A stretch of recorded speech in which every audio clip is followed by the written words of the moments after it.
small businesses. So I've only, as Daisy had mentioned, I've only been in this role for a couple of days now.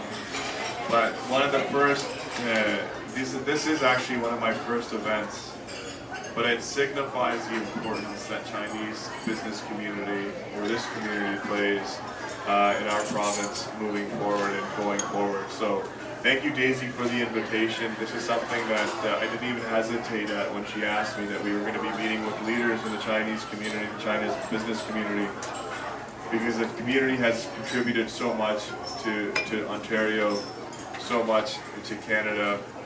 And if we look at the province, in general, we see the contributions of the Chinese community, the Canadian Chinese community in this province. They're pioneers in so many different fields, whether it's in the healthcare industry, whether it's in the business industry, the political industry. And Daisy exemplifies all of that in her role as an MPP and in her role at Queen's Park. So thank you, Daisy, very much for setting this up for us and giving me the opportunity to listen. So this is going to be very much also a listening exercise on our part as we I take on this role to improve and build upon many of the successes that our government has had. Since coming into forming government, we have created in just 1 year over 190,000 jobs. That's an incredible feat for a government, and we've done that by listening to businesses, listening to communities, and seeing how we can create an environment whereby businesses can thrive and create opportunities, create jobs for the future generations, create good paying jobs. And so that's what we're going to continue to do.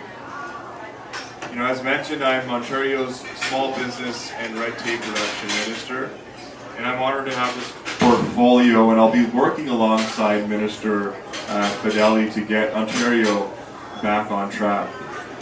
Today I'm going to be talking about how our work to cut red tape and how we're going to make Ontario open for business. We're going to be helping bring jobs and investment back to our province and build prosperity across communities like Richmond Hill, and especially getting an intake from the Chinese community who have been so successful not in just this area but across this province. When we talk about Ontario being open for business, we mean that our government is opening the doors, not building barriers. We are open to investment, open to immigration, open to global trade like countries like China, and open to opportunity. The global market has become so competitive that investors who are deciding to put their money have to pick their locations. And of course, they're looking at places where the conditions are such that their businesses will grow.